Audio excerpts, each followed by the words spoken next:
நாமக்கல் மாவட்டம் எருமப்பட்டி அம்பேத்கர் நகர் பகுதியை சேர்ந்தவர்கள் ஜோதி மற்றும் சுகுமார் மற்றும் முகேஷ் கண்ணா இவர்கள் மூவரும் திருச்சி சாலையில் உள்ள வசந்தபுரம் பகுதியில் புதிதாக கட்டப்பட்டு வரும் தனியார் மருத்துவமனையில் பெயிண்டராக பணிபுரிந்து வருகின்றனர். இன்று இன்னைக்கு காலையில் 10 மணி இன்று காலை பணிக்கு சென்றுள்ளனர். இந்த பணிக்கு செல்லும் போது இந்த கிரேனில் ஏறி பணி செய்ததாக கூறப்படுகிறது. இந்த கிரேன் ஏறி இந்த பெயிண்ட் வேலை செய்து கொண்டிருக்கும்போது கிரேன் சாய்ந்து அருகில் உள்ள மின்சார தாக்கி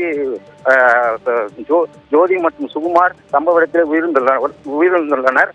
இந்த சம்பவத்தில் உயிரிழந்த இருவரும் தனியார் மருத்துவத்தை கொண்டு செல்லும் போது அங்க ஏற்கனவே மருத்துவர்கள் உயிரிழந்ததாக கூறப்பட்டனர். இதையடுத்து முகேஷ் கண்ணா மற்றும் தனியார் மருத்துவமனையில் சிகிச்சை பெற்று வருகிறார்.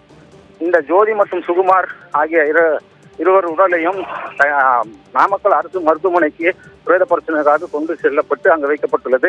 இந்த பகுதியில் அவர்களுடைய உறவினர்கள் கதறி அழுத காட்சி சோகத்தை ஏற்படுத்தியுள்ளது.